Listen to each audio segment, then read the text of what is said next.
चलिए आगे। तो रूल नंबर 1 में हम लोग कल पढ़े थे प्लस ओ से आ, ओ प्लस आ से आ प्लस ओ से आ प्लस आ से आ।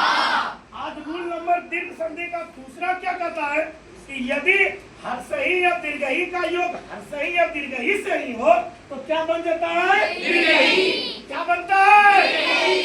जैसे हर्षई प्लस हर्षई बराबर दीर्घई, हर्षई प्लस दीर्घई बराबर दीर्घई प्लस हर्षई बराबर दीर्घई प्लस दीर्घई बराबर। अब इसी पे आधारित क्या करेंगे? प्रश्न एग्जांपल। चलिए इसका एग्जांपल नंबर 1 लिखेंगे। जैसे सुनिए, जैसे हम लिखते हैं नंबर 1 कवि, कवि प्लस इंद्र। जरा सा ध्यान दो, सुनो सुनो बाबू ध्यान दो। कवि बोलो इसमें वर्ण क्या है? हर्षई। जब इधर से रहे तो हर्षई ना, और ई की लिखा है। अब बताओ हर्षई प्लस हर्षई क्या बनता है? दीर्घई। दीर्घई मतलब इसमें जुटता है दीर्घई, दीर्घई जुटेगा इधर से हो जाएगा। बोलो को लिख दो, इस ई दोनों के साथ योग होता है ना? बोलो बोलो वो है, अब वो में की दीर्घई ना, आरु की लिखा है आधो नो दोनों से।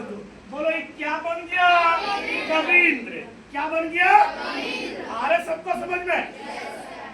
आइए रवि, रवि जोड़ इंद्र।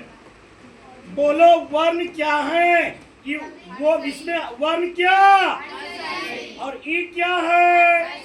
हर्षई को हर्षई जोड़ेंगे तो दीर्घई, मतलब इसमें दीर्घई ना। बोलो की बनेगा? रविंद्र। आ रहा सबको समझ में? जैसे हमने कहा, सुनिए, जैसे एग्जांपल नंबर 3 ईश्वर। जरा सा समझो, बोलो इसका वर्ण क्या है? हर्षई की दीर्घई, तो इधर से रहे तो दीर्घई, और ई की लिखा है दीर्घई को दीर्घई जोड़ेंगे की बनेगा क्या? दीर्घई। आइए सर, दीर्घई मतलब दीर्घई तो ऑलरेडी देले है क्या?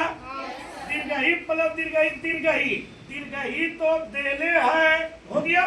दीर्घई प्लस दीर्घई की इधर बचा है आधो वो स्वर। क्या बन गया? नारीश्वर। क्या बन गया? नारीश्वर। क्या इस पे आप कोई भी क्वेश्चन देंगे बन जाएगा क्या?